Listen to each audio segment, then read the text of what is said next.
বন্ধু, জান্নাতে যাওয়ার জন্য আপনারা যারা আল্লাহর পথে খরচ করছেন, টাকা দিয়া পয়সা দিয়া হজে চলে যান, এই রমাদানে রোজা রাখলেন আল্লাহর জান্নাত পাওয়ার জন্য। রমাদান মাসে ক্যালকুলেটর হাতে নিয়ে বসে বসে যাকাতের হিসাব করে যাকাত দিলেন। আল্লাহর জান্নাত পাওয়ার জন্য আপনি তাহাজ্জুদের বিছানায় চোখের পানি ছেড়ে দিয়ে কাঁদেন। ওই জান্নাত পাওয়ার জন্য শর্ত হলো নবীর অনুসরণ। যারা নবীর অনুসরণ করবে না, আমার রাসূল বলেন তারা জান্নাতে যেতে পারবে না। قال رسول الله صلى الله عليه وسلم كل امتي يدخلون الجنه الا من ابى। নবীজি বলেন আমার সব উম্মত জান্নাতে যাবে, তবে অস্বীকারী উম্মত জান্নাতে যেতে পারবে না। কিলা মান আবা ইয়া রাসূলুল্লাহ। কোন একজন সাহাবী প্রশ্ন করলেন, হে আল্লাহর রাসূল, আমরা তো সবাই জান্নাতে যেতে চাই, অস্বীকারী উম্মত সে আবার কি রকম? সে আবার কে? বুঝলাম না, কে আবার অস্বীকারী? আমরা তো আপনারা সবাই নবী হিসাবে মানি, তো অস্বীকারী উম্মত কে?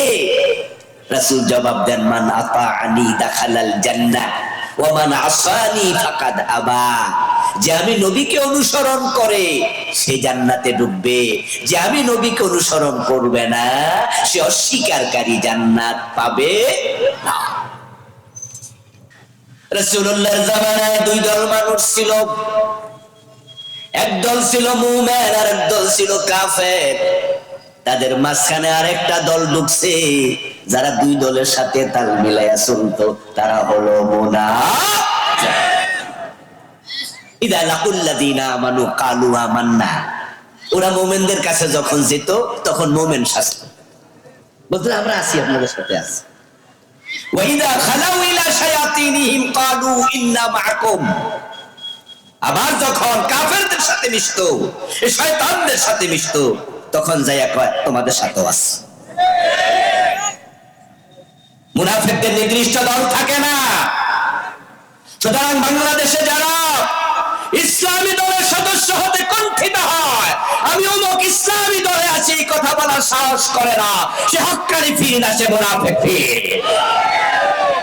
আল্লাহ তাআলা নবীজির অন্তরের খবর জানলেন। তিনি দেখেন, তিনি জিবরিলকে পাঠিয়ে দিলেন, যাও জিবরিল, আমার রাসূলকে দুশ্চিন্তা করতে মানা করো, একটা দোয়া করতে বলো, ওয়াকুর রাব্বি আদখিলনি মুদখালা সিদকিন ওয়া আখরিজনি মুখরাজা সিদকিন ওয়াজআলনি মিন লাদুনকা সুলতানান নাসীরা। রাসূলকে বলো তিনি যেন আমাকে বলে, ও আমার আল্লাহ, তুমি আমাকে উত্তম ভাবে বের করো, উত্তম ভাবে মদিনায় পৌঁছিয়ে প্রবেশ করাও, এবং তুমি তোমার পক্ষ থেকে আমাকে রাষ্ট্র ক্ষমতা দিয়ে সাহায্য করো। ওয়াজআলনি, তুমি আমাকে দাও, মিন লাদুনকা, তোমার পক্ষ থেকে, সুলতানা, রাষ্ট্র ক্ষমতা। নবীজির দোয়া রাস্তায় থাকতে কবুল। মদিনায় পৌঁছার সাথে সাথে মদিনার আউস, খাজরাজ, বনু নজির, বনু কুরাইজা, বনু কাইনুকা, মদিনার মুশরিকরা, মদিনার মুসলিমেরা, আবার বৃদ্ধ বনিতা রাসূলকে কাঁধে তুলে নাচতে থাকলো। সবাই মিলে প্রিয় নবীকে মদিনার প্রেসিডেন্ট বানিয়ে দিল। গান্নিয়া ফুটবল ময়দানে আয়োজিত আজকের এই চমৎকার তাফসীরুল কোরআন মাহফিলের মুআজ্জাজ মুকাররম সম্মানিত সভাপতি, বাংলাদেশ জামাত ইসলামী সাতক্ষীরা সদরের সম্মানিত আমির, বিশিষ্ট আলেমে দ্বীন মুহতারাম মাওলানা মুশাররফ হোসাইন সাহেব, আজকের মাহফিলের সম্মানিত প্রধান অতিথি হিসাবে আমাদের সম্মুখে উপস্থিত থাকার কথা ছিল প্রবীণ রাজনীতিবিদ, বরেণ্য আলিম, বিশিষ্ট ইসলামী চিন্তাবিদ মুহতারাম মাওলানা মুহাদ্দিস আব্দুল খালেক হাফিজাহুল্লাহ। হুজুর অসুস্থ আছেন, আমার সাথে ফোনে কথা হয়েছে, আসার পরে এখানে দোয়া চেয়েছেন। আমরা হুজুরের সুস্থতার জন্য দোয়া করি, আল্লাহ উনাকে পরিপূর্ণ সুস্থ করে দিন।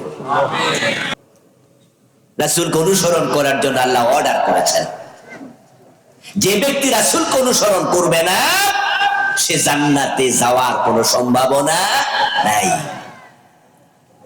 আজকের মাহফিলে আমার সামনে যারা আছেন আমরা সবাই জান্নাতে যেতে চাই, ঠিক না? জান্নাতে যাওয়ার জন্যই তো মাহফিলে এসে মাটির মাঝে বসে গেলেন। এই মাহফিলে এমএ পাস, বিএ পাস, দাওরা পাস, কামেল পাস এমন লোক আছে না? তারা কিন্তু সম্মানিত মানুষ। বিভিন্ন জায়গায় গেলে চেয়ারে বসে, মানুষ তাদেরকে চেয়ার দেয়, কিন্তু মাহফিলে এসে মাটির মাঝে বসে গেছে। কোনো অহংবোধ নেই, কোনো আত্মগরিমা আত্মম্বরিতা নেই। হুজুরের সামনে বসে কোরআন হাদিসের কিছু কথা শুনবো, হতেও তো পারে কোরআনের একটা কথা আমার হেদায়েতের উসিলা হবে, নাজাতের উসিলা হবে। শুধু জান্নাত পাওয়ার জন্য মাটিতে বসে গেছেন, ঠিক না? এই মাহফিলের মাঠে বসা নয়, আল্লাহ জান্নাত পাওয়ার জন্য আমরা তো শহীদ হতেও রাজি, আমরা তো জীবন দিতেও রাজি হয়ে যাই, ঠিক না? আল্লাহর জান্নাত আমাদের জীবনের লক্ষ্য। আমার বন্ধু, জান্নাতে যাওয়ার জন্য আপনারা যারা আল্লাহর পথে খরচ করছেন, টাকা দিয়া পয়সা দিয়া হজে চলে যান, এই রমাদানে রোজা রাখলেন আল্লাহর জান্নাত পাওয়ার জন্য। রমাদান মাসে ক্যালকুলেটর হাতে নিয়ে বসে বসে যাকাতের হিসাব করে যাকাত দিলেন। আল্লাহর জান্নাত পাওয়ার জন্য আপনি তাহাজ্জুদের বিছানায় চোখের পানি ছেড়ে দিয়ে কাঁদেন। ওই জান্নাত পাওয়ার জন্য শর্ত হলো নবীর অনুসরণ। যারা নবীর অনুসরণ করবে না, আমার রাসূল বলেন তারা জান্নাতে যেতে পারবে না। قال رسول الله صلى الله عليه وسلم كل امتي يدخلون الجنه الا من ابى। নবীজি বলেন আমার সব উম্মত জান্নাতে যাবে, তবে অস্বীকারী উম্মত জান্নাতে যেতে পারবে না। কিলা মান আবা ইয়া রাসূলুল্লাহ। কোন একজন সাহাবী প্রশ্ন করলেন, হে আল্লাহর রাসূল, আমরা তো সবাই জান্নাতে যেতে চাই, অস্বীকারী উম্মত সে আবার কিরকম, সে আবার কে? বুঝলাম না, কে আবার অস্বীকারী? আমরা তো আপনারা সবাই নবী হিসাবে মানি, তো অস্বীকারী উম্মত কে? রাসূল জবাব দেন, মান আতাআনি দাখালাল জান্নাহ ওয়া মান আসানি ফাকাদ আবা। যে আমি নবীকে অনুসরণ করে সে জান্নাতে ঢুকবে, যে আমি নবীকে অনুসরণ করবে না সে অস্বীকারী জান্নাত পাবে না। রাসূলুল্লাহর যে উম্মত বাংলাদেশে আমরা আছি, শতকরা ৯২% মানুষ নিজেদেরকে রাসূলের উম্মত দাবি করছি। আমরা মুসলিম। আপনাদের কাছে আমার জিজ্ঞাসা, মেহেরবানি করে একটু জবাব দিয়েন, রাসূলকে অনুসরণ করে জীবন চালাচ্ছে, পরিবার চালাচ্ছে, ব্যবসা বাণিজ্য চালাচ্ছে, রাসূলকে অনুসরণ করে রাজনীতি চালাচ্ছে, সমাজনীতি চালাচ্ছে, মানে রাসূলকে অনুসরণের বাহিরে জীবন চালায় না, এমন মানুষ কি বাংলাদেশে অনেক অনেক বেশি না অনেক অনেক কম? আমাদের দেশে রাসূলকে অনুসরণ করে বিচার ব্যবস্থা চলছে, ঠিক না? চলে, অর্থ ব্যবস্থা চলে, আদালত চলে, রাজনীতি চলে, শিক্ষানীতি চলে।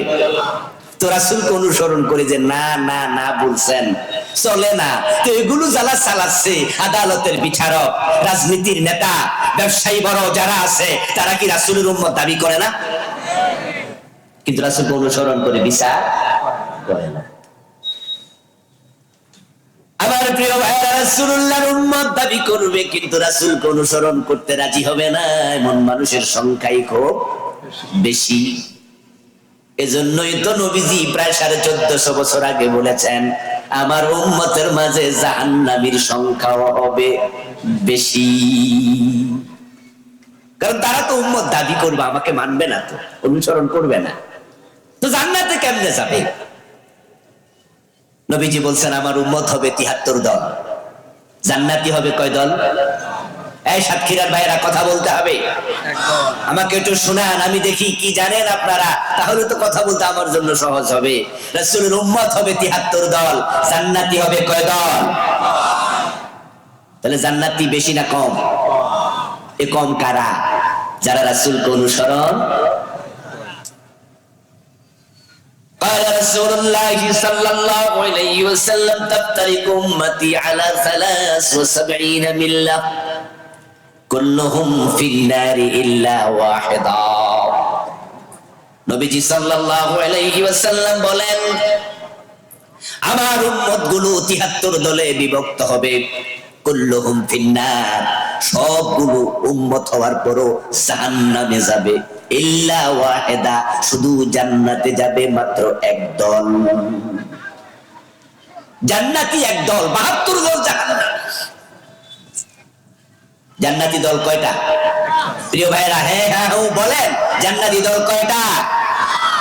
জান্নাতি দল, জান্নাতি দল, জান্নাতি দল শব্দটা বুঝেন, জান্নাতি দল মিল্লাহ।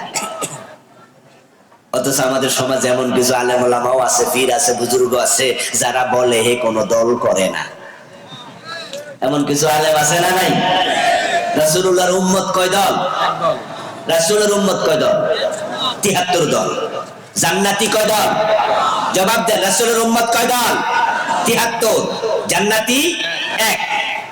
রাসূলের উম্মত যদি 73 দল হয়, তো যে পীর সাহেব বলেন যে আমি কোনো দল করি না, এই উম্মতের ভিতরে না বাইরে? কি বিপদের কথা, মারাত্মক কথা। রাসূল বলে আমার উম্মত 73 দল, তো দলের বাইরে তুমি থাকো কেমনে? আসলে দলের বাইরে থাকে মুনাফিক, ওরা সবার সাথে তাল মিলিয়ে চলে।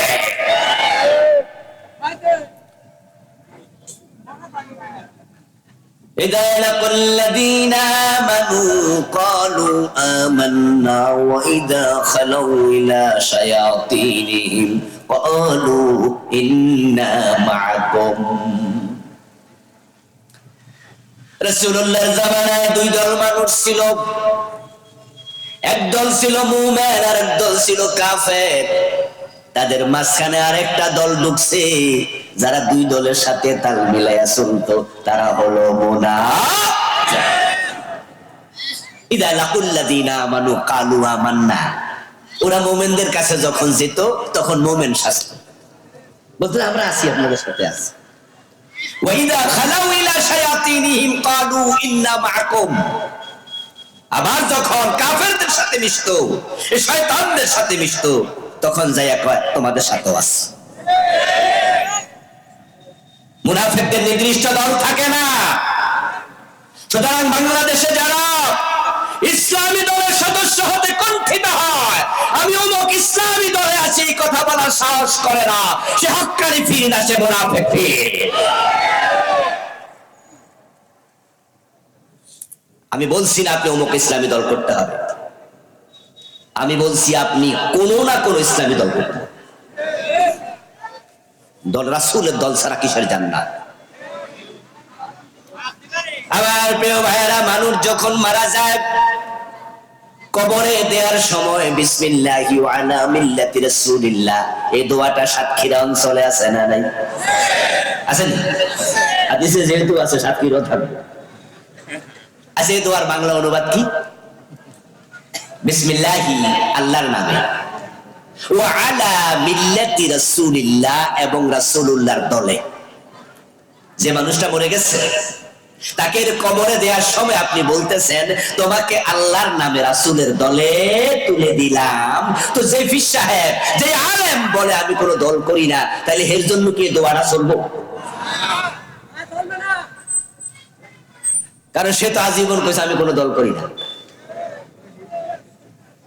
আলহামদুলিল্লাহ, গত 15-16 বছরে ইসলামী দলের নেতাদেরকে, কর্মীদেরকে ওই জালেমরা জুলুম করেছে, মেরেছে, ছেড়ে দিয়েছে, ফাঁসি দিয়েছে, অত্যাচার করেছে, রিমান্ডে দিয়েছে। এরপর আমরা একদল লোক ছিলাম যারা বুক ফুলিয়ে বলেছে আমরা ইসলামী দলের কর্মী। তাদের রক্ত চক্ষুকে আমরা সামান্য পরোয়া করি নাই, কারণ জান্নাতে যেতে হলে সেই দল জান্নাতি, সে দলে ঢুকতেই হবে। জান্নাতি দল রাসূলের দল, সাহাবাদের দল। জান্নাতি দল শুধুমাত্র একটা। এজন্যই তো কবরে দেওয়ার সময় কোন দলে দেয়? মিল্লাতি। এই কথা বলেন না ভাইয়েরা, কার দলে দেয়? মিল্লাতে রাসূলের দলে। আচ্ছা, আপনাদের কাছে আমি প্রশ্ন করি, যে লোকটা মরে গেল তারে সবাই মিলে রাসূলের দলে দিয়ে দিল, যেই লোকটার রাসূলের দলে দিলেন হে নিজে গেল না পাবলিকে ধাক্কাই দিল? আলহামদুলিল্লাহ, রাসূলের দলে অলরেডি এখনই যোগ দিয়া বসে আছেন এমন লোক এখানে আছে না নাই? তাহলে আমাদেরকে ধাক্কাইয়া দেয়া লাগবে না, আমরা আগেই রাসূলের দলে আছি। অথচ রাসূলের দলে নাই। আপনি আছেন ধর্মনিরপেক্ষতাবাদীদের দলে, আপনি আছেন ডক্টর কামালের লেখা সংবিধান অবলম্বনকারীদের দলে। আপনি বললে যখন এলাকার লোকেরা বলবে বিসমিল্লাহি ওয়া আলা মিল্লাতি রাসূলিল্লাহ, তোরে রাসূলের দলে তুলে দিলাম, তোমাকে রাসূল তার দলে নেবেন না। মরা লাশের কোনো প্রয়োজন রাসূলুল্লাহ নেই। নবীজির দলে যেহেতু আপনাকে আমাকে সকলকে যোগ দিতেই হবে, মরার পরে পাবলিক ডাক্কায়া পাঠাবে, তাহলে মরার আগে রাসূলের দলে যোগ দেয়া দরকার আছে না নাই? এই মেসেজ দিলাম, যোগ দিবেন কি দিবেন না আপনার ব্যাপার। নবীজি সাল্লাল্লাহু আলাইহি ওয়াসাল্লাম বললেন, আমার উম্মত ৭৩ দল, জান্নাতে যাবে একদল। ইলা ইয়া রাসূলুল্লাহি ওয়া মা হি? ক্বালা মা আনা আলাইহি ওয়া আসহাবি।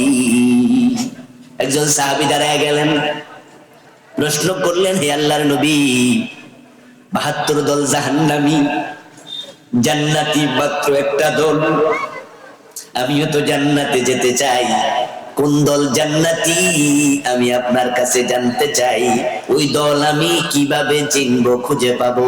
আমার রাসূল জবাব দেন, মা আনা আলাইহি ওয়া আসহাবি, আমি নবী মুহাম্মদ এবং আমার সাহাবারা যে বিধানের উপর প্রতিষ্ঠিত, তুমি যদি সেই বিধানকে গ্রহণ করো, তার উপর প্রতিষ্ঠিত হও, তুমিও হবে জান্নাতি।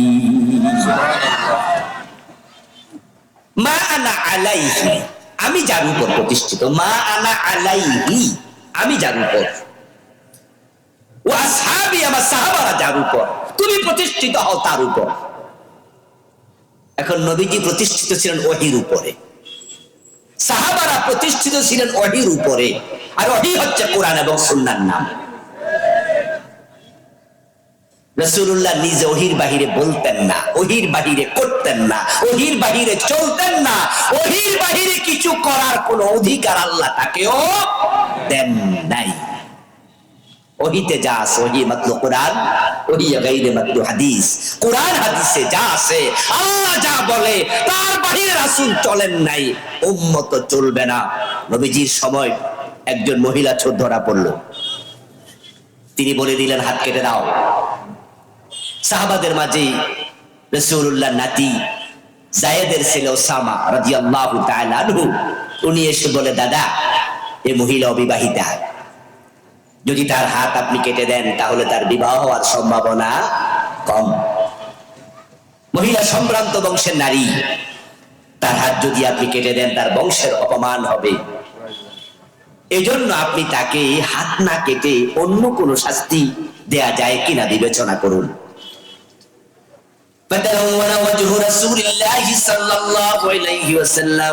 প্রিয় নবীর চেহারাটা লাল হয়ে গেল।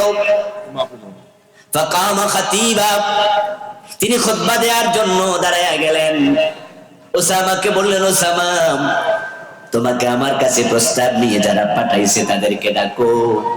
আমার রাসূল তাদের সামনে ছোট্ট খুতবা দিলেন। ওই খুতবার মাঝে বললেন, লাওয়ান্না ফাতিমাতা বিনতা মুহাম্মাদিন সারাকাত ইন্না মুহাম্মাদান লা ইয়াকতাউ ইয়াদাহা। শোনো আমার উম্মতেরা, ওই মহিলা নয়, যদি আমার মেয়ে ফাতেমা চুরি করে আমি ফাতেমার হাতটাও কাটবই। কারণ আমি তো ওহীর উপর প্রতিষ্ঠিত, ওহীর বাইরে যাওয়ার কোনো অনুমতি আমার নাই। আপনাদের কাছে আমার প্রশ্ন, চোর ধরে হাত কেটে ফেলো এমন অর্ডার আল্লাহর কোরআনে আছে না নাই? 54 বছরের বাংলাদেশে কয়জনের কাটছেন? কারণ আমাদের দেশে আইনটা প্রচলিত না। আমাদের দেশ কি আল্লাহর আইনে চলে না ডক্টর কামালের লেখা সংবিধান দিয়ে চলে? ডক্টর কামালের লেখা সংবিধান কি আল্লাহর আইন ঢুকাইছে না ব্রিটিশ আইন ঢুকাইছে? এই ব্রিটিশ আইন দিয়া 54 বছর বাংলাদেশ চলছে। এজন্যই তো আমরা একদল মানুষ বলি না, আল্লাহর কোরআন দিয়ে বাংলাদেশ চালাতে হবে।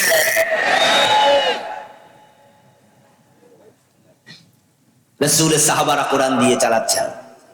চলেছেন, অর্ধ পৃথিবী পরিচালনা করেছেন। হযরত ওমর রাদিয়াল্লাহু তাআলা অর্ধ পৃথিবীর প্রেসিডেন্ট ছিলেন। কবি নজরুল চমৎকার ভাবে বলেছেন, অর্ধ পৃথিবী করেছো শাসন, ধুলার তখ্তে বসে খেজুর পাতার প্রাসাদ তোমার বারে বারে গেছে খসে। হযরত ওমর যখন অর্ধ পৃথিবী চালিয়েছেন, যারা জবাব জানেন তারা একটু জবাব দেন। ওমর মন মতো চালাইছে না কোরআন মতো? সে কোরআন বাংলাদেশে আছে না নাই? হযরত ওমর ইসলামী রাষ্ট্র ছিল 50 লক্ষ বর্গ মাইল। আজকের পারস্য তথা ইরান ওমরের সময় ইসলামী রাষ্ট্রের অধীন ছিল। আজকের ইটালির রাজধানী রোম ওমরের সময় বিজয় হয়েছিল। অর্ধ পৃথিবী ওমর চালিয়েছেন 50 লক্ষ বর্গ মাইল। বাংলাদেশ হলো মাত্র 56,000 বর্গ মাইল। ওমরের ইসলামী রাষ্ট্রটা ছিল প্রায় বাংলাদেশের মতো 100টা বাংলাদেশের সমান। হযরত ওমর যদি অর্ধ পৃথিবী কোরআন দিয়ে চালাতে পারে, ছোট্ট বাংলাদেশ চালানোর ক্ষমতা আল্লাহর কোরআনের আছে না নাই? ওই কোরআন দিয়ে বাংলাদেশ চলুক, এটা আপনারা চান কিনা?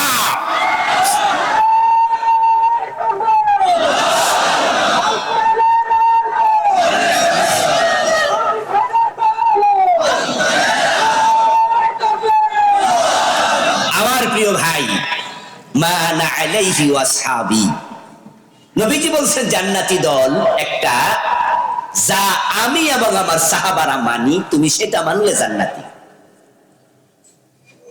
এখন বাংলাদেশে যারা কোরআনের রাজ প্রতিষ্ঠিত হোক, কোরআনের আইনে বাংলাদেশ চলুক, এটা চান না, আপনি জান্নাতি দলের সদস্য না।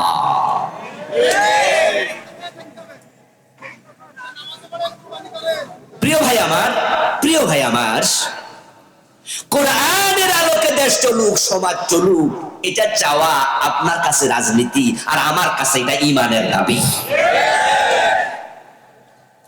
আপনি মনে করছেন যে আমি একটি রাজনীতি দল করি, উনি আর একটা করে, উনি আর একটা করে, ভেরিয়েশন আছে, ভিন্নতা বৈচিত্র্য আছে। বাংলাদেশ গণতান্ত্রিক দেশ, এক একজন এক একটা করবে। আমি বলবো, শোনো মুসলমান, তুমি মনে যাও তাও করতে পারো না। তুমি বাজারে গেলে দেখবে মালয়েশিয়ার বাজারে শুকরের গোশত বিক্রি হয়, কিন্তু মুসলমান শুকরের গোশত দোকানে কিনতে যাবে না। তুমি অনেক রাজনৈতিক দল দেখবে, ইসলাম যারা মানে না, কোরআন যারা চায় না, ওই দলে তুমি ঢুকতে পারবে না।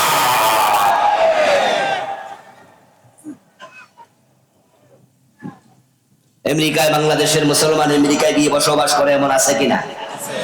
আমেরিকার বাজারে কি শুকরের গোশত বেচে না? মদের দোকান আছে না? তা আপনি কি বলবেন নাকি যেহেতু দোকান আছে খাইয়ালাই ঢুকি? নো, আপনি মুসলিম, যা মন চায় তা আপনি করতে পারেন না। নবীজি সাল্লাল্লাহু আলাইহি ওয়াসাল্লাম বললেন, আমাকে অনুসরণ করলে জান্নাত।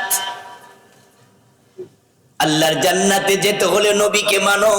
ক্বালা রাসূলুল্লাহ সাল্লাল্লাহু আলাইহি ওয়াসাল্লাম, মান হাব্বা সুন্নতি ফাকাদ হাব্বানি ওয়া মান হাব্বানি কানা মাই ফিল জান্নাহ। সুবহানাল্লাহ।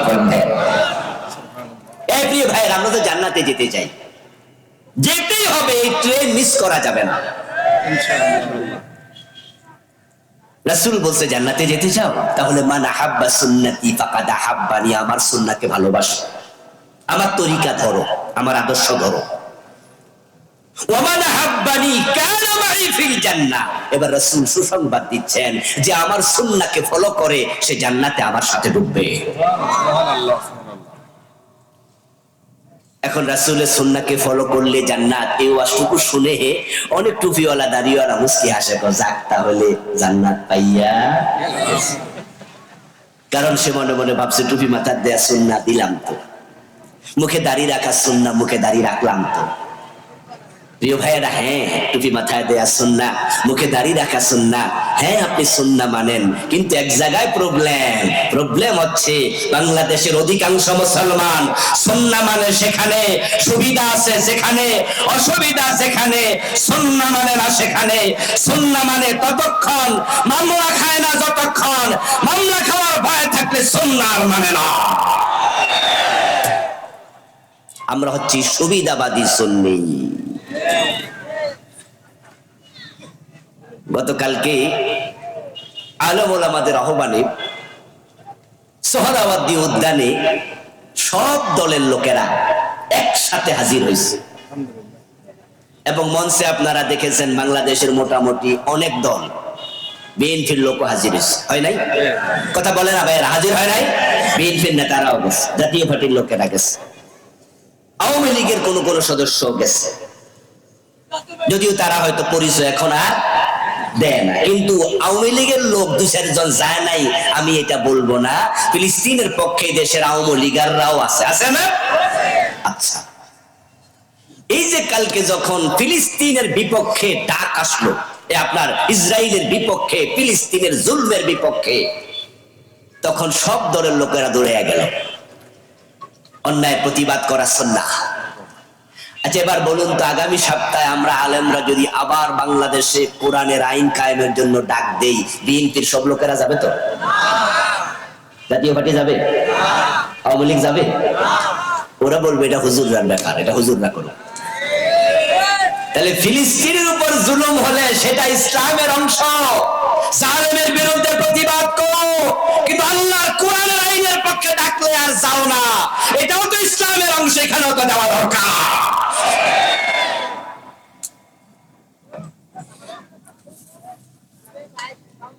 আমার বন্ধু, এই দেশটা গণতান্ত্রিক রাষ্ট্র হওয়ার কারণে এক সরকার সব সময় চালাবে না, এটাই স্বাভাবিক। আপনারা তো আমরা আল্লাহর দ্বীন কায়েমের কথা বললে মনে করেন হুজুর মনে অমুক দলের রাজনীতির কথা কয়। আল্লাহর কসম, আমরা নির্দিষ্ট দলকে প্রমোট করি না, দরকার নাই। আমরা আল্লাহর কোরআনকে ক্ষমতায় নেয়ার কথা বলি। দল যদি আমারটা নাও আসে, আর এক দল কোরআনকে ক্ষমতায় নেয়, আমি তাকেও সাপোর্ট করব। আমি তো কোরআনের পক্ষে কথা বলছি। যেহেতু এটা গণতান্ত্রিক রাষ্ট্র, এটা আওয়ামী লীগ চালাইছে, এই দেশ বিএনপি চালিয়েছে, জাতীয় পার্টিও চালিয়েছে। আগামীতে কে ক্ষমতা আসবে আমরা জানি না, ক্ষমতার ফলা পরিবর্তন হবে, এটাই হচ্ছে রাজনৈতিক সৌন্দর্য, গণতান্ত্রিক রাষ্ট্রের বৈচিত্র্য। আমার অবস্থান এটা নয় যে অমুক দল তমুক দল, আমার অবস্থান হচ্ছে ক্ষমতায় যেই আসুক, মুসলমান হিসেবে 92% মুসলমানের দেশ কোরআন দিয়ে চালাতে হবে, এই দাবি মানতে হবে। এই দাবি যতদিন মানবে না, আমি এই দাবি করতেই থাকবো, করতে করতে আজরাইলের সাথে সাক্ষাৎ হবে।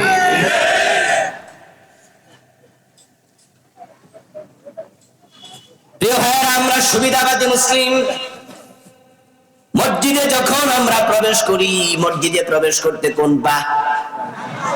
বাম পা দিয়া প্রবেশ করে কয়জনে? কোন দল নাই, সব দলের লোক রাসূলের সুন্নাহ ফলো করে।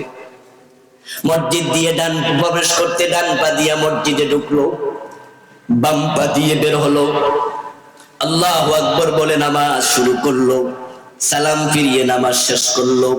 মাগরিবের ফরজ 2 রাকাত পরে ইমাম ভুলে সালাম ফিরাইয়া দিল, মুসল্লিরা সালাম ফিরাবে না, লোকমা দেবে।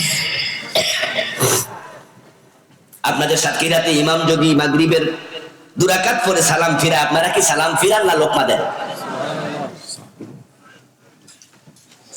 সালাম ফিরান না লোকমা দেন? আচ্ছা, ইমাম যদি আপনার বাবা হইতো, তাহলে বাবারে সাথ দেওয়া যাবে, ঠিক না? যে বাবা যে 2 রাকাত পড়ছে, যা আমিও ফিরালাই। না, আমরা ছেলে হয়ে সাথ দেব না। ইমাম যদি আমার পীর সাহেব হয় আর আমি তার মুরিদ হই, ইমাম যদি 2 রাকাত পরে মাগরিব সালাম ফিরা, আমি কিন্তু ফিরকেও ছাড় দেব না, আমি লোকমা দিয়ে দেব। কারণ আমি পীর বুঝি না, আমি আমার বাবা বুঝি না। আমার নবী পড়েছে 3 রাকাত মাগরিব, 3 রাকাত আমি পড়বো, কাউকে ছাড় দেব না। রাসূলকে অনুসরণ করার ক্ষেত্রে আমি সিরিয়াস। ডান পা দিয়ে ঢুকি, বাম পা দিয়ে মসজিদ থেকে বের হই, 3 রাকাত মাগরিব পড়ি, আল্লাহু আকবার বলে নামাজ শুরু করি, সালাম ফিরিয়ে নামাজ শেষ করি। কিন্তু আমি যখন নামাজ শেষে আদালতের চেয়ারে বসে বিচার করি, তখন রাসূলের ইসলামের আলোকে আর বিচারের একটা মামলার রায় দেই না। সাতক্ষীরা জজ কোর্টে জজ সাহেব জোহরের নামাজ পড়তে গেল। জোহরের নামাজ পড়তে যাওয়ার পরে ইমাম সাহেব 2 রাকাত পড়ে আত্তাহিয়াতু পড়তে ভুলে গেছে। তো ভুলে যাওয়ার কারণে ইমাম সাহেব 2 রাকাত পড়ার পর আল্লাহু আকবার বলে সোজা হইয়া খাড়াইতে শুরু করছে। অথচ 2 রাকাত পড়ার পরে আত্তাহিয়াতু পড়া জোহরের নামাজে এটা ওয়াজিব। এই মাসআলা আমাদের সবার জানা আছে, যদি এই ভুল করে তাহলে সাউ সিজদা দিতে হয়, ওয়াজিব তরফ করে। এটা ওয়াজিব, তাই পিছন থেকে সবাই লোকমা দিল, জজ সাহেবও লোকমা দিল। সুবহানাল্লাহ বলে লোকমা দেওয়ার পর ইমাম সাহেব এবার বসে যথারীতি তিনি আত্তাহিয়াতু পড়ে তাশাহুদ শেষ করে বাকি 2 রাকাত পড়ে তিনি যথারীতি সালাম ফিরালেন। নামাজের পরে জজ সাহেব আবার কোর্টে চলে গেল। আদালতের চেয়ারে বসে আজকে একটি চুরির মামলার রায় হবে। রায় ঘোষণার আগে তিনি লিখিত রায় পাঠ করছেন যে গত এত তারিখ থেকে এত তারিখ পর্যন্ত এই মামলার সাক্ষী সাবুত সবকিছু আমরা শুনেছি, অথেন্টিসিটি একবারে প্রমাণিত হয়েছে নিরপেক্ষভাবেই যে এই লোকটা এত লাখ টাকা চুরি করছে, তাই বাংলাদেশের এত নম্বর দণ্ডবিধির আলোকে তাকে এতদিন জেল দেয়া হলো। কিছুক্ষণ আগে যেই আপনার জজ সাহেব ইমাম সাহেবের লোকমা দিচ্ছে তিনি এখন রায় দিচ্ছে। আপনাদের কাছে আমার জিজ্ঞাসা, চোর ধরে জেলে দেবে না হাত কাটবে? ইসলামের বিধান কি? চোর ধরে হাত কাটা নফল না ফরজ? কথা বলেন, নফল না ফরজ না ওয়াজিব? ওয়াজিব আর ফরজ বুঝুন তো। ইমাম সাহেব ভুল করছিল কিসে আর উনি ভুল করছে কিসে? গুরুত্বের কোনটা বেশি? যিনি ওয়াজিবে লোকমা দেয় তিনি ফরজ ছেড়ে দেয়। খেয়াল করবেন, উনার জন্য চোর ধরে হাত কাটা ফরজ। আল্লাহর সামনে বললে হবে না, আল্লাহ রাষ্ট্রের আইন ছিল না, এই জন্য আমি চোর ধরে হাত কাটতে পারিনি, রাষ্ট্রের আইনে ছিল চোর ধরে জেলে দাও। আমি একজন বিচারক, আইনের বাহিরে আমি যেতে পারি না। আসমানের মালিক যদি প্রশ্ন করে ওই বেটা কয় টাকা বেতন দিত রাষ্ট্রের চাকর হয়ে যদি রাষ্ট্রের আইন মানস, আমি তো জান্নাতের মালিক, আমার আইন মানস, তাই তোরা জান্নাত দেব না। সেদিন উপায় কি হবে?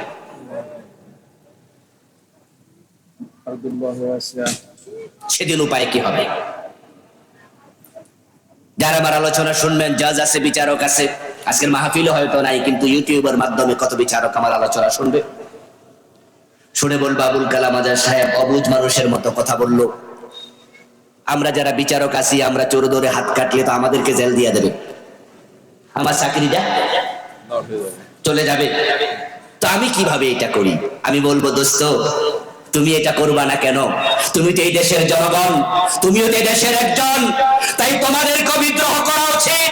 যত বিচারক আছে তাদেরকেও হাত তুলে বলা উচিত, মাথা তুলে দাঁড়িয়ে বলা উচিত, আল্লাহ আইন ছাড়া বাংলার আদালতে বিচার করা হবে না। কয়দিন বলেছ? এই যে আল্লাহর আইনে বিচার করতে পারো নাই, চোখের পানি ছেড়ে দিয়ে তাহাজ্জুদের বিছানায় কয়দিন আল্লাহকে সরি বলেছ যে আল্লাহ তোমার আইনে বিচার করতে পারি না, আমি সরি, আমারে মাফ করো? কয়দিন মাফ চাইছো? অথচ জজ সাহেব মসজিদে যাইয়া হুজুরের ওয়াজিবে লোকমা দেয় আর আদালতে বসে আমরা ফরজে খবর নাই। ছেড়ে দিলাম জজকে। এবার আসি আপনাদের কাছে। এই যে হুজুর তাশাহুদ পড়ে নাই, ভুলে উঠতেছিল জোহরের নামাজে, পেছন দিয়া যারা লোকমা দিল তারাও তো কিছুক্ষণ পরে জজের আদালতে যাবে। জজ সাহেব যেখানে বললেন চোর ধরে জেলে দিলাম, ওই আদালতের মাঝে উপস্থিত হাকিম নিজেই মুসলিম, যে বেটা বাদী সেও মুসলিম, যে বিবাদী সেও মুসলিম, যে উকিল ব্যারিস্টার সেও মুসলিম, যে আদালতে সাক্ষী দিল সেও মুসলিম, যারা সংবাদপত্রে এই বিচারের রায় লেখার জন্য বসে আছে সাংবাদিক তারাও মুসলিম, যারা চোরটাকে ধরে 2 হাতে হ্যান্ডকাপ পরাইয়া নিয়ে যাবে জেলখানায় পুলিশেরাও মুসলিম। মুসলমান ইমাম সাহেব ভুল করলে তোমরা লোকমা দিলা, আদালতের ইমাম জজ যখন কোরআনের আইনে রায় দেয় না, ওই বেটার ভুলে জজ কোর্টেও লোকমা দেয়া দরকার আছে না? ইমাম সাহেবের লোকমা দিলেন, জজ সাহেবের লোকমা আমরা কয়জনে দিছি? ওই জজকেও তো বলা দরকার আল্লাহর আইনে বিচার করো মিয়া। কেন দিলেন না? কারণ হচ্ছে ইমামরে লোকমা দিলে কোনো বিপদ নাই, ঝুঁকি নাই, মামলা নাই, জেল নাই। কিন্তু আদালতে জজের রায়ের বিরুদ্ধে কথা বললে আদালত অবমাননার মামলা হওয়ার সম্ভাবনা আছে। তাই সুন্নাহ মানবো ততক্ষণ, বিপদ নাই যতক্ষণ। বিপদ আছে যেখানে সুন্নাহ মানি না সেখানে। মসজিদে রাসূলের সুন্নাহ মানবা, রাজনীতিতে মানবা না। কোরবানের গরু জবাইয়ে সুন্নাহ মানবা, অর্থনীতিতে মানবা না। সুবিধাবাদ জিন্দাবাদে মুমিন হওয়া যায় না। নবীজির সুন্নাহ না মানলে জান্নাত নাই, সুন্নাত না মেনে উম্মত হওয়া যায় না। এখন রাসূলের সুন্নাহ মানতে হবে জীবনের বটম থেকে টপ সব জায়গা, রান্নাঘর থেকে সংসদ ভবন, ব্যক্তি জীবন থেকে আন্তর্জাতিক বালায়। মুসলিম থাকবে যেখানে, ইসলাম থাকবে সেখানে। আল্লাহ নবী সাল্লাল্লাহু আলাইহি সাল্লামকে আল্লাহ পৃথিবীতে কেন পাঠিয়েছেন? রাসূলকে অনুসরণ করতে গেলে জানতে হবে। এবার আসেন, রাসূলকে আল্লাহ তাআলা কেন পাঠিয়েছেন? কুরআন মাজিদের 3টি সূরাতে তিনি বলেছেন। সূরাতুস সাফ আয়াত নাম্বার 9 যেটা আমি তেলাওয়াত করেছি, সূরাতুল ফাতহ আয়াত নাম্বার 28, সূরাতুত তাওবাহ আয়াত নাম্বার 33। 3টি সূরাতে আল্লাহ তাআলা একই কথা 3 বার বলেছেন। সেটা হচ্ছে লিয়ুযহিরাহু আলাদ দীনি কুল্লি। আল্লাহ বলেন আমি আমার রাসূলকে দুনিয়ায় পাঠিয়েছি দুনিয়াতে আমার দ্বীনের বিজয় করার জন্য। লিয়ুযহিরাহু আলাদ দীনি কুল্লি। যত আদিয়ানে বাতিল আছে, মানুষের রচিত মত আছে, পথ আছে, চিন্তা আছে, চেতনা আছে, মানুষের লিখা সংবিধান আছে, আইন আছে, আমি নবীকে পাঠিয়েছি সবগুলোর উপরে আল্লাহ ইসলামকে বিজয়ী করে দেবে। রাসূলুল্লাহ জীবনের লক্ষ্য ইসলামের বিজয়। আমার বন্ধু, এখন প্রশ্ন, আপনার জীবনের লক্ষ্য কি? নবীজির জীবনের লক্ষ্য যদি ইসলামের বিজয় হয়, উম্মত হিসাবে নবীজির জীবনের লক্ষ্যের সাথে আমাদেরও জীবনের লক্ষ্য মিলানো দরকার আছে না নাই? এখন বাংলাদেশে দ্বীন বিজয়কে জীবনের লক্ষ্য কয়জন মুসলমান বানাইছে? রাসূল হচ্ছেন ট্রেন গাড়ির ইঞ্জিনের মতো, আর আমরা যারা উম্মত আমরা হচ্ছে ওই ট্রেনের ডাব্বা বগির মতো। ইঞ্জিন সামনে থাকে, তার বগি পিছনে থাকে। যদি ইঞ্জিনের সাথে বগিকে ভালো করে অ্যাটাচ করে দেয়া যায়, তাহলে ইঞ্জিন যায় যেখানে, বগিকে টেনে টেনে নিয়ে যায় সেখানে। যারা দ্বীন বিজয়কে জীবনের লক্ষ্য বানিয়ে রাসূলকে অনুসরণ শুরু করে দিয়েছেন, আপনি সৌভাগ্যবান। রাসূল আপনাকে টেনে টেনে আল্লাহর জান্নাতে নিয়ে যাবে ইনশাআল্লাহ। আল্লাহর হাবিব সাল্লাল্লাহু আলাইহি সাল্লাম যখন পৃথিবী থেকে চলে গেলেন, যারা জবাব জানেন তারা একটু জবাব দিন তো, তখন কি রাসূল যখন চলে যান মদিনা, ইসলাম কি পরাজিত ছিল না বিজয় ছিল? বিজয়ী ছিল। আল্লাহর হাবিব মদিনা ইসলামকে বিজয়ী রেখে তারপরে ইন্তেকাল করেছেন। এই কোরআন মাজিদে যত বিধান আছে, মদিনা নামক ইসলামী রাষ্ট্রে আমার রাসূল প্রতিটা চালু করে তারপরে মারা গেছে। আবার রাসূল যখন ইন্তেকাল করেন তখন মদ খেলে 80 বেত দেয়া হতো। আমার রাসূল যখন ইন্তেকাল করেন তখন চুরি করলে হাত কেটে দেয়া হতো। আমার রাসূল যখন ইন্তেকাল করেন, ইসলামকে বিজয় করে গেলেন, তখন জেনা করলে অবিবাহিত 100 বেত দেয়া হতো। বিবাহিত জেনা করলে পাথর মেরে হত্যা করা হতো। ও প্রিয় ভাইরা, বাংলাদেশ 54 বছর চলছে। আপনাদের কাছে আমার জিজ্ঞাসা, এই বাংলাদেশে 54 বছর ইসলাম বিজয়ী না পরাজিত? অথচ ইসলাম তো পরাজিত হতে আসে নাই। ক্বালা রাসূলুল্লাহ সাল্লাল্লাহু আলাইহি ওয়াসাল্লাম, আল ইসলামু ইয়ালু ওয়া লা ইউলা আলাইহি। নবীজি বলেন ইসলাম বিজয়ী হতে এসেছে, ইসলাম পরাজিত হতে আসে নাই। তা আমরা 92% মুসলমান, ইসলাম পরাজিত, তা আমাদের কামটা কি?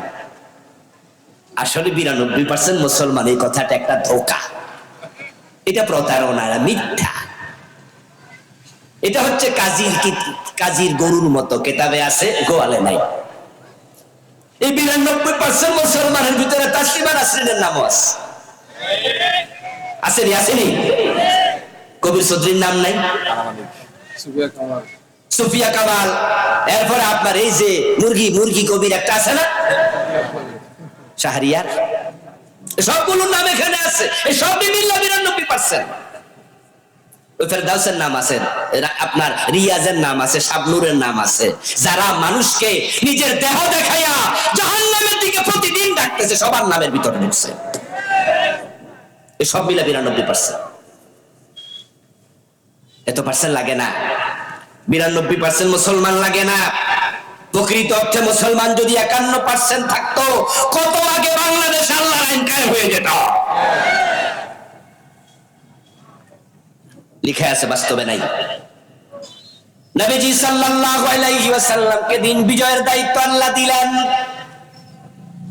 তাহলে আমরা যারা জান্নাতে যেতে চাই, আজ থেকে বাংলাদেশে দিন বিজয়কে জীবনের লক্ষ্য বানাবো। রাজি আছেন না নাই? তাহলে রাসূলের সাথে আপনার জীবনের লক্ষ্যটা মিলল। আমার রাসূল মক্কায় ছিলেন 13 বছর, কিন্তু দিনের বিজয় সেখানে করতে পারেন নাই। অবস্থাটা এতটাই নাজুক ছিল যে মক্কার সংসদ ভবনের নাম ছিল দারুন নাদওয়া।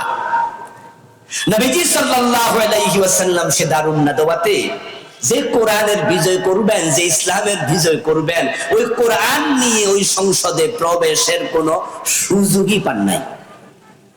বরং মক্কার সংসদের যিনি লিডার ছিলেন, প্রধানমন্ত্রী, প্রেসিডেন্ট, সে আবু জেহেল, আবু লাহাব, তারা মক্কার সংসদে বসে সিদ্ধান্ত নিয়েছিল, ওয়াকালাল্লাযীনা কাফারু লা তাসমাউ লিহাযাল কুরআন ওয়ালগাউ ফীহি লাআল্লাকুম তাগলিবুন। কোরআন মাজিদে আল্লাহ বলে, মক্কার কাফেররা সিদ্ধান্ত নিয়েছিল মুহাম্মদ যেখানে কোরআন পড়বে সেখানে কোরআন শুনতে যাওয়া যাবে না। লা তাসমাউ লিহাযাল কুরআন, এই কোরআন শুনতে যেও না। ওয়ালগাউ ফীহি, তারা দ্বিতীয় সিদ্ধান্ত নিল, যেখানে কোরআন পড়বে, কোরআন বুঝাবে, ওই কোরআনের আলোচনার মজলিসে গন্ডগোল লাগাইয়া দিতে হবে। এই ছিল মক্কার সংসদের সিদ্ধান্ত। আবু জেহেলরা নিয়েছিল কোরআন শোনা যাবে না, কোরআনের আলোচনার জায়গায় গন্ডগোল লাগাও। গত 15 বছরের সাথে আবু জেহেলদের নীতি মিলে যায়। কোরআনের হাজার হাজার মাহফিলে তারা 144 জারি করেছে।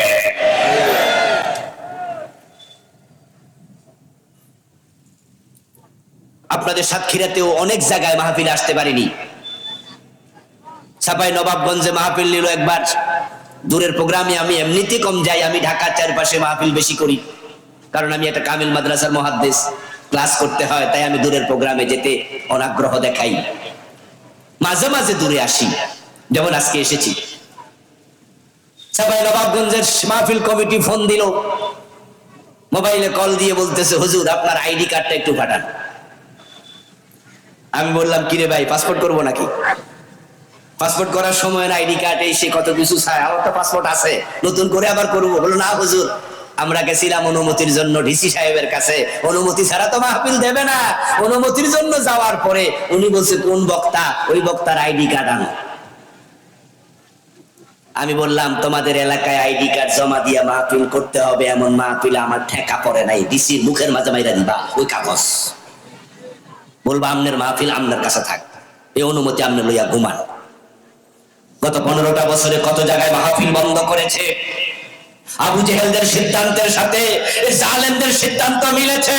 আল্লাহ বদরের দিন আবু জেহেলকে লাঞ্ছিত করে যেমন দুনিয়া থেকে বিদায় করেছেন, আগস্টের 5 তারিখে এই জালেমদের লাঞ্ছিত করে দেশ থেকে বিদায় করে দিয়েছে।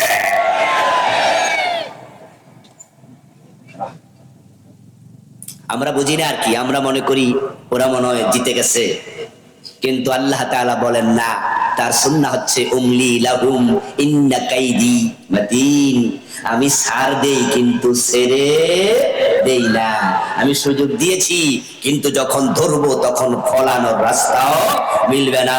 আল্লামা সাইদি রাহিমাহুল্লাহ চমৎকার ভাবে বলেছিলেন, সময় আসবে ইঁদুরের গর্ত পর্যন্ত লুকানোর জন্য পাবে না। সেটাই হয়েছে। ইন্ডিয়া যদি ম্যাডামরে জায়গা না দিত, তাহলে পৃথিবীর কোন দেশ কিন্তু আর জায়গা দেয়নি। তারা বলেছে নো এন্ট্রি। উনার বড় ছেলে আমেরিকার নাগরিক, পুতের বউ আমেরিকার নাগরিক, কিন্তু আমেরিকা বলছে নো এন্ট্রি। উনার নিজের বোন শেখ রেহানা এবং তার মেয়ে ব্রিটিশ নাগরিক, ব্রিটিশ বলেছে নো এন্ট্রি। সৌদি আরব ভিসা দেয় না, কাতার দুবাই ভিসা দেয় না। আমরা শুনেছি কিছুদিন আগে ইন্ডিয়া থেকে দুবাই চলে যাবে, এই জন্য তিনি উঠেছিলেন বিমানে। দুবাই বিমান বন্দরে 10 ঘন্টা বসায় রাইখা দুবাই সরকার আবার ইন্ডিয়া পাঠাইছে। দুবাই সরকার কইছে যার বউয়ের কাছে যাও, তোমারও জামাই নাই, মুদিরও বউ নাই, জেসকা তেসকা মিলে বেগুনের সাথে শুটকি মিলে। ওই মুদি যদি চান্স না দিত, সুযোগ না দিত, আল্লামা সাইদির কথাই বাস্তব, লুকানোর জন্য গর্ত খুঁজে পেত না। দরবেশ বাবা তো দাড়ি কামাইছে, তার ভরো ফলাইতে পারে নাই। এগুলো আল্লাহর ধরা। ইন্না বাতশা রাব্বিকা লাশাদীদ, তার ধরা বড় কঠিন। মক্কার কাফেররা বলল, মুহাম্মদ সাল্লাল্লাহু আলাইহি ওয়াসাল্লামের কোরআন তেলাওয়াত শোনা যাবে না, এবং তিনি কোরআন যেখানে বুঝাবেন সেখানে গন্ডগোল লাগাও। নবীজি সাল্লাল্লাহু আলাইহি ওয়াসাল্লাম মক্কার পরিবেশ খারাপ দেখলেন, আল্লাহর ইশারায় মক্কা থেকে বেরিয়ে গেলেন মদিনার উদ্দেশ্যে হিজরত করে। হিজরতের পথে নবীজি সাল্লাল্লাহু আলাইহি ওয়াসাল্লাম ভাবতেছেন, যদি মদিনায় হিজরত করার পরে সেখানে পৌঁছে দেখি মদিনার সংসদে আরেক আবু জেহেল বসে আছে, আমাকে ঢুকতে দেয় না, তাহলে হিজরত করে লাভটা কি?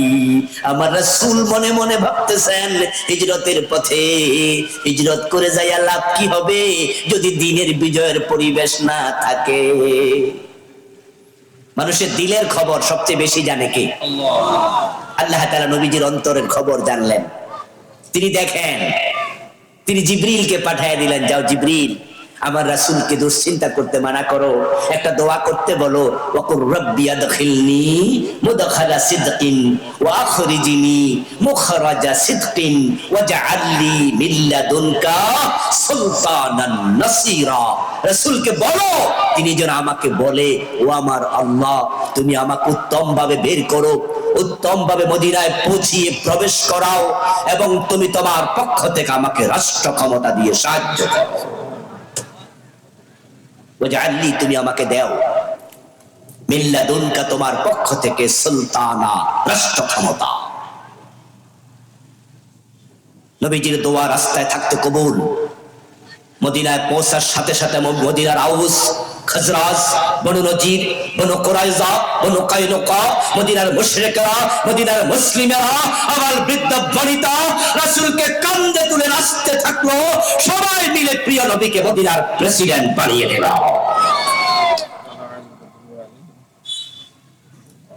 আমার নবী আল্লাহর শিখানো দোয়া করে, ওয়াজআলনি, তুমি আমাকে দাও, বিল্লাদুনকা, তোমার পক্ষ থেকে, সুলতানান নাসীরা, সাহায্যকারী, রাষ্ট্র ক্ষমতা। আমার রাসূল আল্লাহর কাছে রাষ্ট্র ক্ষমতা চেয়ে দোয়া করেছে। ওই আয়াতটা কোরআনে এখনো আছে না নাই? রাষ্ট্র ক্ষমতার জন্য দোয়া করা রাসূলের সুন্নাহ। বাংলাদেশে ইসলাম বিজয়ের জন্য আপনি কয়দিন দোয়া করছেন? আপনি কয়দিন করছেন? বরং আপনি তো আরো উল্টা হাঁটতেছেন। আমি আমার মুসলমানকে চিনি, 5 ওয়াক্ত নামাজ পড়ে, হজ করেছে, মাথায় টুপি আছে, কপালে নামাজের কালো দাগ আছে, অথচ আল্লাহর কোরআন কায়েমের কথা শুনলে চেহারা কালো হয়ে যায়, রাজাকার বলে গালি দেয়। আল্লাহর কসম, যে আল্লাহর কোরআনের বিরোধিতা করে, অপছন্দ করে, তার ঈমান নাই, ঈমান নাই। আমার রাসূল মদিনার প্রেসিডেন্ট হয়ে গেলেন। মক্কায় 13 বছর দিন বিজয় হলো না, মদিনায় দিন হয়ে গেল বিজয়ী। কারণ মক্কার সংসদে কোরআন ঢোকে নাই। আর যে সংসদে কোরআন ঢুকবে না, ওই দেশে কোরআনের পক্ষে আইনও বানানো যাবে না। এই যে আজকের মাহফিলে আমরা হাজার হাজার মানুষ, আলহামদুলিল্লাহ, আমরা যদি সবাই মিলে একটা স্লোগান দেই, আগামী কাল থেকে সুদ বন্ধ করতে হবে, তাহলে কি বাংলাদেশে সুদ বন্ধ হবে? কিন্তু সংসদে যদি 151 জন এমপি তারা সুদের বিপক্ষে একবার না বলে দেয়, আইন হয়ে যাবে, সুদ বন্ধ করতে একদিনের বেশি লাগবে না। আপনাদের বাড়িতে যদি চোর ঢোকে, আপনি কি হাত কাটার অধিকার রাখেন? এটা কি ব্যক্তির কাজ না রাষ্ট্রের কাজ? এলাকায় যদি মদখোর ধরা পড়ে 80 বেত দেওয়ার অধিকার কি এলাকার চেয়ারম্যানের আছে? এটা কি চেয়ারম্যানের কাজ না রাষ্ট্রের কাজ? রাষ্ট্র আইন বানাবে, সংসদে আইন পাস হবে, তারপরে এটা আইনের আলোকে বাস্তবায়িত হবে।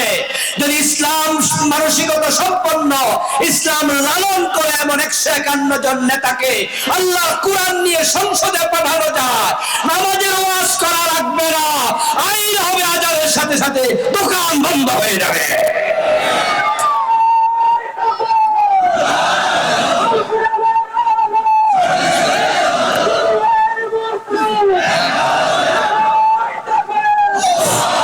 আমার প্রিয় ভাইরা, আমরা তো সবাই মানুষ নামাজ পড়ুক এটা চাই, আপনারা চান কিনা? মানুষ নামাজি হোক এটা আপনারা চান কিনা? আরে তাবলীগের ভাইয়েরা নামাজের জন্য কত ওয়াজ করলো, নামাজ পড়ো নামাজ পড়ো। আসরের নামাজের পর, আসরের নামাজের পর তাবলীগের ভাইয়েরা মসজিদ থেকে গাছতে বের হয়, লাইন ধরে 5 জন 7 জন 10 জন বেরিয়ে যায়, তারপরে একজন লোকের চারপাশে দাঁড়ায়, তাকে এমন ভাবে বুঝায়, ভাই মসজিদে আসো মসজিদে আসো মসজিদে আসো, যে পর্যন্ত বেডা ইয়েস বলবে না ওই পর্যন্ত সুপার গুরুর মতো ধরে রাখে। পিসা হুজুররা নামাজ পড়ো কত বললো, মাহফিলের বক্তারা 6 মাস 7 মাস শীতকালে নামাজের কত ওয়াজ করলো। বাংলাদেশে 3.5 লাখ 4 লাখের উপরে পীর আছে, হক্কানি পীরেরা সবাই নামাজের জন্য বলে, মাদ্রাসার হুজুররা নামাজ পড়তে বলে, অথচ ফজরের টাইমে মসজিদ কি ভর্তি না ফাঁকা? নামাজি কই?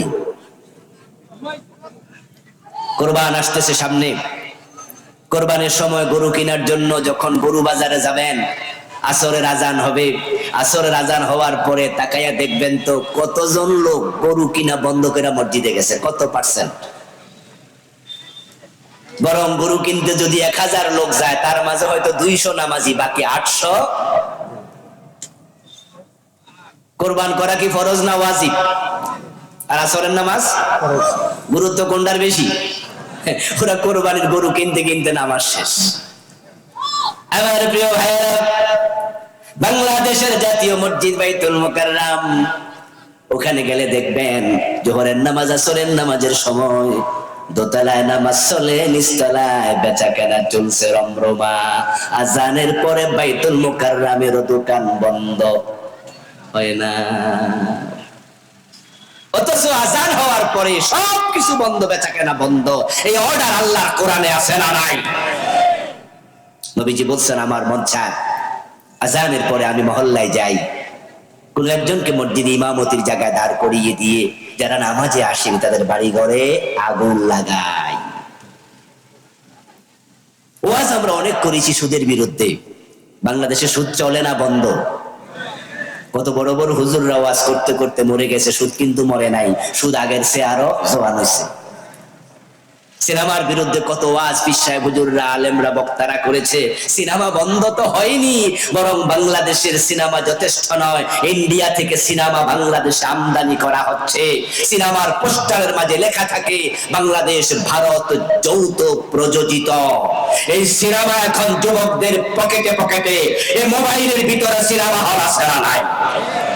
ওয়াজ করলে সিনেমা বন্ধ হবে না, আইন লাগবে। আইন করার জন্য কোরআনওয়ালাদেরকে সংসদে পাঠানো দরকার আছে না নাই? সেই কাজটা আপনাকে করতে হবে, আমাকে করতে হবে।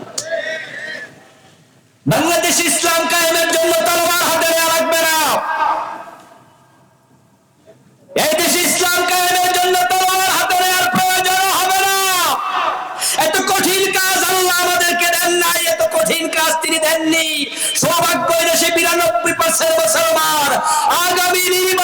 শুধু বেলায়েত হাতে নিয়া কোরআনের পক্ষে রায় দেয়, এই নির্বাচনের পরে কোরআন ক্ষমতায় চলে যেতে পারে। সুযোগ আছে না নাই? এটা সাতক্ষীরা থেকে শুরু হবে ইনশাআল্লাহ।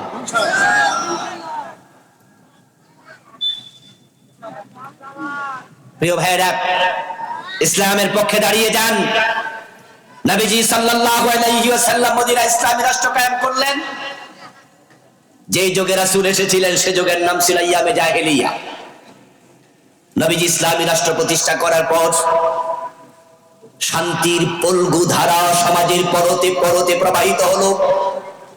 নবীজি সাল্লাল্লাহু আলাইহি ওয়াসাল্লাম ঘোষণা করলেন, খায়রুল কুরুনি করনি। যে যুগের নাম তোমরা ইয়ামে জাহিলিয়া নামকরণ করেছো, আমি নবী মুহাম্মদ ঘোষণা করছি আমার যুগ পৃথিবীর সর্বশ্রেষ্ঠ যুগ। অন্যায় সবকিছু এতটাই তিরোহিত হয়েছে, দুর্বৃত্ত হয়েছে, জুলুম, অত্যাচার, হানাহানি, হিংসা, বিদ্বেষ, খুন, ধর্ষণ, হত্যা পুরো সাম্রাজ্যে নাই। অদ্য দুনিয়ার সম্রাট ওমর একা একা গাছতলায় ঘুমায়, বডিগার্ডের কোনো প্রয়োজন নাই। আমরা সুখী সমৃদ্ধ বাংলাদেশ দেখতে চাই। ঐতিহাসিকদের বর্ণনায় পাওয়া যায় ওমর ইবনে আব্দুল আজিজ অথবা ওমর ফারুক, ওনাদের যোগেই এতটাই দারিদ্রতা শূন্যের কোঠায় চলে গিয়েছিল যে জাকাত বিভাগের কর্মচারী জাকাতের টাকা কাঁধে নিয়ে ঘুরে বেড়ায়, জাকাত খাওয়ার মতো লোক নাই।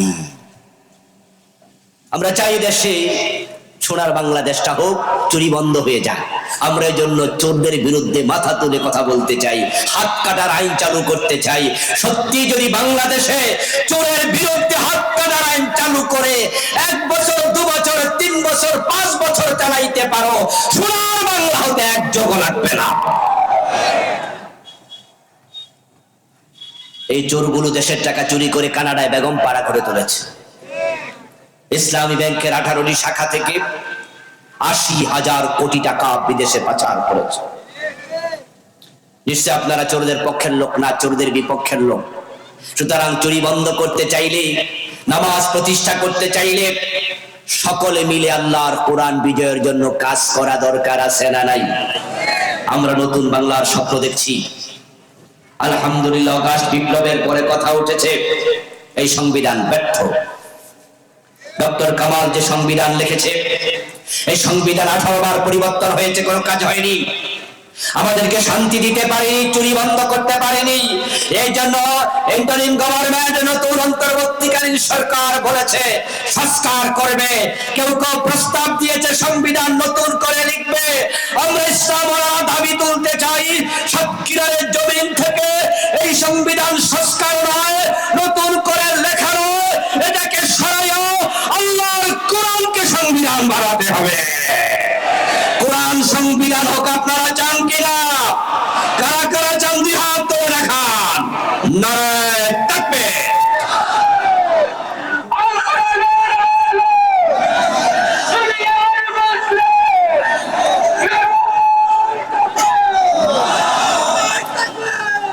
প্রিয় ভাইয়েরা, আমরা স্বপ্ন দেখছি নতুন ইসলামী বাংলাদেশ। আল্লাহ সুযোগ দিয়েছেন এবার।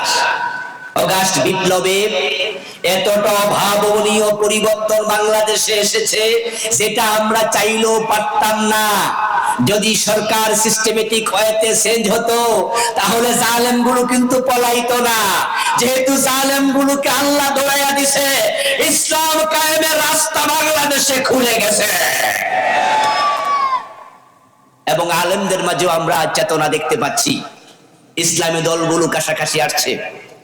আমার বিশ্বাস সব মতের আলেমরা যদি আমরা এক হই, আলেমরা ঐক্যবদ্ধ হলে জালেমরা লেজ তুলে পালাবে। আল্লাহ তাআলা তার দিন বিজয়ের জন্য আমাদের সকলকে সীসা ঢালা প্রাচীরের মতো ঐক্যবদ্ধভাবে প্রচেষ্টা করার তৌফিক দান করুন বলি আমিন। হাদা মা ইনদি ওয়াল ইলমু ইনদাল্লাহ আলাইহি তাওয়াক্কালতু ওয়া ইলাইহি উনীব। প্রিয় ভাইরা, আমরা সংক্ষেপে দোয়া করে বিদায় নিতে চাই। মাহফিল কমিটির কোনো কথা থাকলে ওনারা বলবেন, তারপরে দোয়া। গেটের পাশে আমার কালো গাড়িটা রাখা আছে, আমার লেখা কিছু বই আছে, বেদাতের উপরে, শিরকের উপরে, নামাজের উপরে, রাসূলুল্লাহর জীবনীর উপরে, এরপরে পরিবারের উপরে, আপনারা ড্রাইভার সাহেবের সাথে দেখা করে আমার লেখা 8টি বই আছে, সংগ্রহ করতে পারবেন। এই আহ্বান দেখছি। মাহফিল কমিটি কিছু বলবেন? দোয়া, আল্লাহুম্মা আমিন। আলহামদুলিল্লাহি রাব্বিল আলামিন, والصلاة والسلام على نبينا محمد وآله وأصحابه أجمعين. ربنا ظلمنا أنفسنا وإن لم تغفر لنا وترحمنا لنكونن من الخاسرين. رب ارحمهما كما ربياني صغيرا. আয় আল্লাহ, আজকের মাহফিল তুমি কবুল করে নাও। আমরা যারা এসেছি আমাদের জীবনের গুনাহগুলো মাফ করে দাও।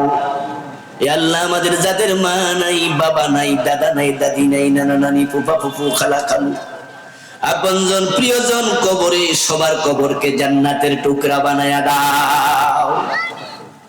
এ আল্লাহ, আজকের মাহফিলের জন্য যারা টাকা দিলেন, পয়সা দিলেন, বুদ্ধি দিলেন, পরামর্শ দিলেন, এ আল্লাহ, মাহফিলে এসে মাহফিলকে সফল করলেন, সবার সব খেদমত কবুল করে নাও। আজকের মাহফিলের সভাপতি সাহেবের নেক হায়াত দারাজ করে দাও।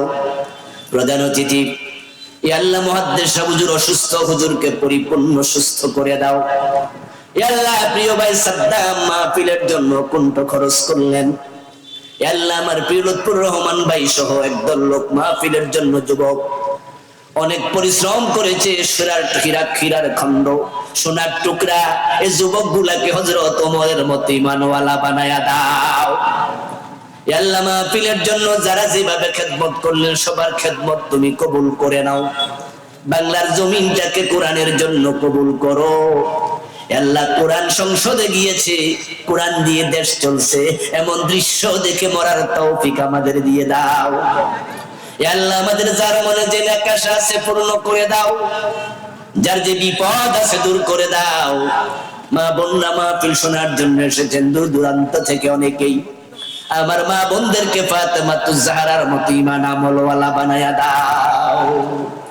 সুবহান রাব্বিকা রাব্বিল ইজ্জাতি আম্মা ইয়াসিফুন ওয়া সালামুন আলাল মুরসালিন walhamdulillahi rabbil alamin. Wassalamu alaikum warahmatullahi. Subhanakallahumma bihamdika